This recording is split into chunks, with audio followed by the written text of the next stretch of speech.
Question 23, so we have 4 metals, W, X, Y, and Z. We are testing them with water, steam, and dilute HCl. So water is H2O, steam is also H2O, but steam is H2O gas, water is liquid, and dilute HCl is basically dilute hydrochloric acid when you dissolve HCl in water. So the results are shown. W does not react with cold water or steam, reacts very slowly with dilute hydrochloric acid. So obviously the most reactive metal would react with everything, but the least reactive metal will not react at all. So it said does not react with cold water or steam, but let's have a look through the rest of the options. Now if I color this in green, Z reacts slowly with cold water, whereas W does not react with cold water. So in terms of reaction with cold water, we can tell that Z is more reactive because Z reacts with cold water, but W does not react with cold water. There's our first trend there. So Z is more reactive than W. Z is more reactive than W. Let's have a look at our table and see if we can cross out anything.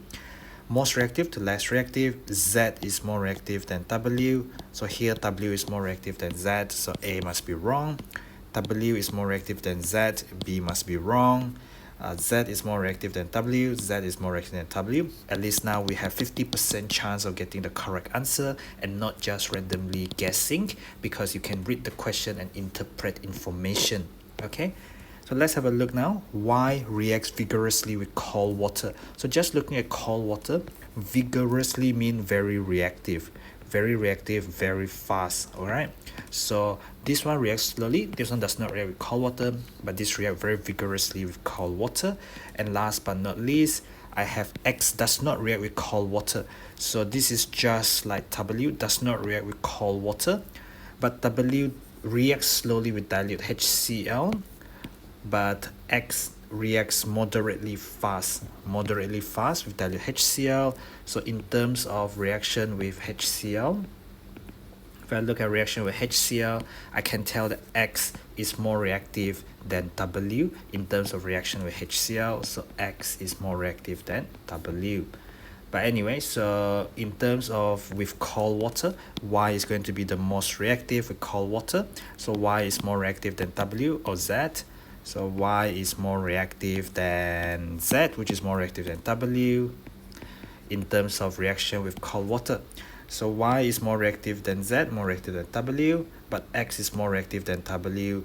Here X is more reactive than W, but X is more reactive than Z is actually wrong, because X does not react with cold water, but Z reacts with cold water. So a bit of logical thinking there. Y, Z, W. So we're looking at option D and not C because of this thing here. We know that X is more reactive than W. Actually, where am I looking at? X and Z. Okay, X does not react with cold water, Z reacts with cold water. So based on that information alone, with cold water, we can tell that Z is more reactive than X because Z reacts with cold water. So I think that's it really for this question. I've spent a bit longer on this question, but a lot of it comes down to logical thinking.